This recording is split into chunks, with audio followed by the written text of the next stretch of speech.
The golf world is exploding. Wyndham Clark just won the BMW Championship. He secured his third win of the season, including a US Open. He took home a $3.6 million paycheck. But his victory has been tainted by a shocking rules controversy that has the golf world divided. It happened on the 14th hole during the final round. Clark missed the fairway. He entered the rough. And then, the controversy began. He started placing several different clubs behind his ball. He was taking practice swings. He was testing the lie. And the commentators noticed. CBS analyst Trevor Immelman said, "He's taking a long look at this. This is like the third club he's placed down behind the ball there." Fellow analyst Frank Nobilo added, "So the lie might be better. Did Clark improve his lie? Did he break the rules? Did he cheat his way to victory?" The incident comes just months after Bryson DeChambeau was penalized 2 strokes at the Open Championship for a similar infraction. DeChambeau was deemed to have inadvertently improved the area of his intended swing.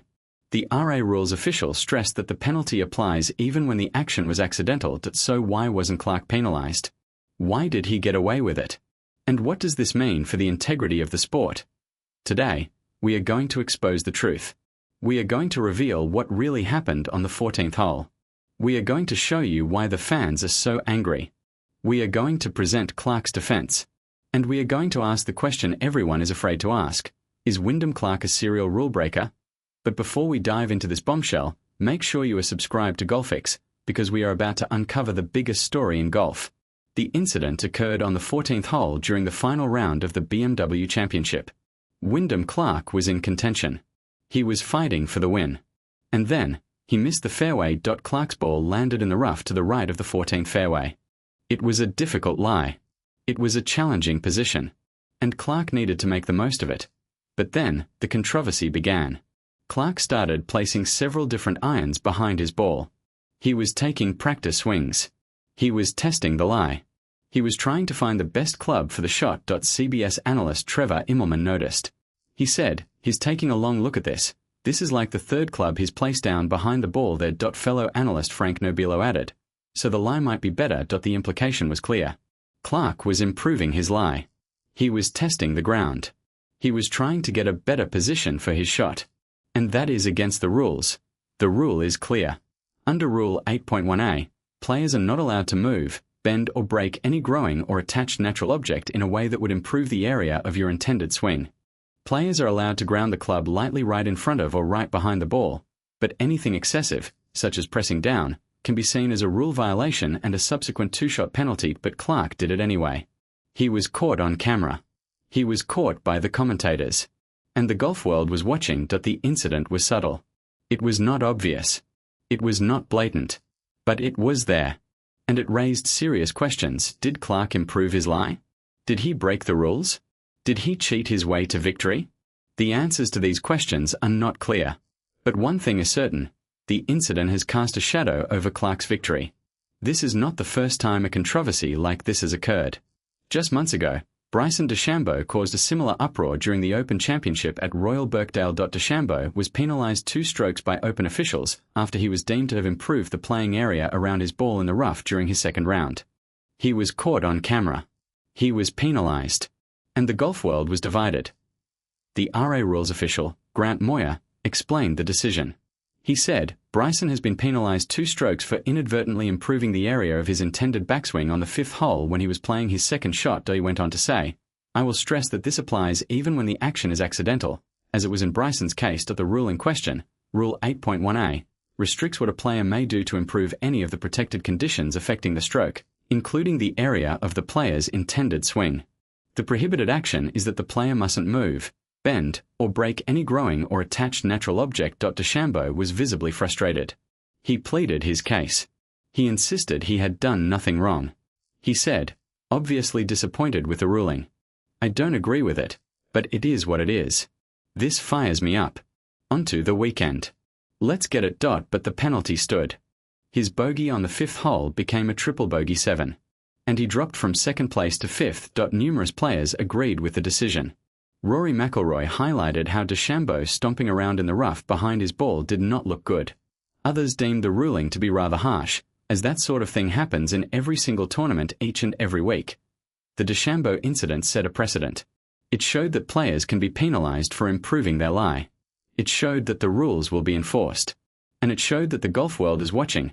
But the DeChambeau incident also highlighted the difficulty of policing this rule. It is a judgment call. It is a matter of interpretation. And it is open to abuse. Now, Wyndham Clark has been embroiled in a similar controversy. And the golf world is watching to see if he will be penalized. The DeChambeau precedent is clear. Players who improve their lie can be penalized. Players who break the rules can face consequences. And the golf world will not tolerate cheating. But the question is, will Clark be penalized?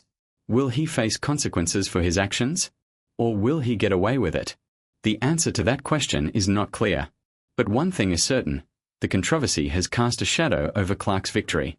Wyndham Clark has spoken. He has addressed the controversy. And he is defiant. Clark addressed the media at East Lake on Tuesday ahead of the Tour Championship. He was asked directly about the incident on the 14th hole. And he didn't back down. I didn't really hear much about it. I know the shot that you're talking about. I think any player, when they're trying to judge a lie, takes out different clubs to see what it feels like. Clark replied. He insisted he had done nothing wrong. I never fully put the club down behind it. I don't think anything of it. When the cameras are on you, they're going to find anything, he said. Clark also brought up previous incidents where his actions were questioned. He mentioned his win at the US Open and his play at Bay Hill. In neither case was he penalized. In neither case did the officials find a violation. It happened to me at the US Open. It happened to me at Bay Hill. It happened to a lot of guys where they can see stuff that maybe looks like something that maybe it's not, Clark said. Clark also addressed the specific lie on the 14th hole. That lie was never bad. It was more just judging what it was. By no means did I take a bad lie and make it really good, he said. And then, his defiant conclusion, people can think what they want. I know I didn't do anything that was costing the integrity of the field. That's all I've got to say about that. Clark's defense is clear. He did nothing wrong. He was just trying to judge his lie. He was just trying to find the right club. He was just doing what any player would do. And the fans who accuse him of cheating are wrong. The defense is plausible. It is consistent with the rules. And it is the only defense he could give.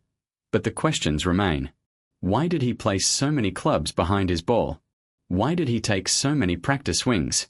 Why did he appear to press down on the grass? Clark has answered the questions. But the controversy persists. The anger was palpable. It was everywhere. On social media. On the golf course. In the comment sections. The fans were furious. And they were not holding back. The anger stemmed from a sense of injustice. The fans felt that Clark was getting preferential treatment. They felt that the rules were being applied differently for him. And they felt that the PGA Tour was favoring him. One social media user pointed out that Clark placed his club down behind the ball 9 times. Another user accused Clark of gaming the rules, questioning why officials didn't hand him a penalty. Some even called it a pattern of pushing boundaries rather than a one-off. The comments kept coming.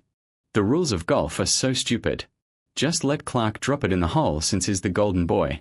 Disgusting scenes from Wyndham Clark. Why Clark gets relief there is beyond me. The fans were angry. They felt that Clark was getting special treatment.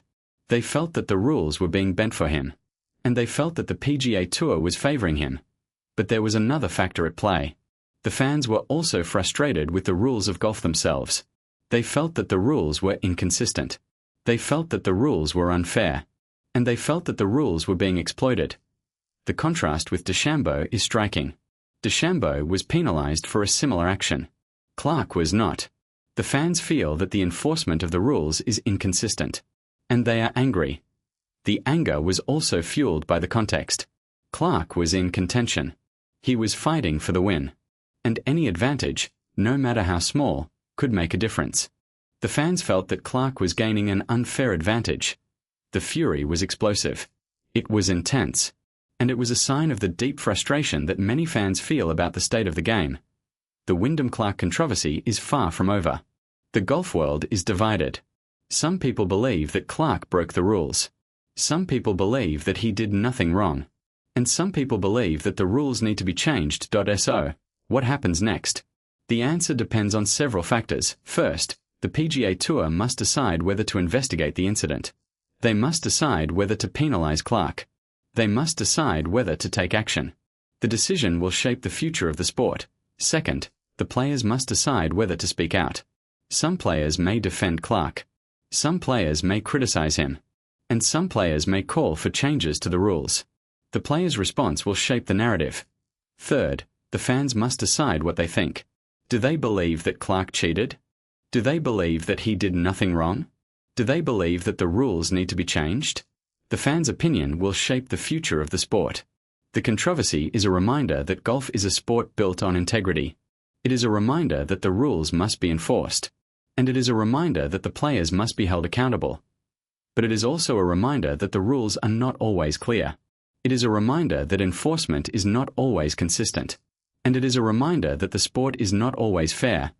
The future of golf depends on how this controversy is resolved. If the PGA Tour takes action, it will send a message that cheating will not be tolerated. If they do nothing, it will send a message that the rules are not important. Clark has made his defense. He insists he did nothing wrong. People can think what they want, he said. I know I didn't do anything that was costing the integrity of the field, but the golf world is watching. The fans are waiting. And the integrity of the game is at stake. For more coverage in golf, subscribe and hit the notification bell.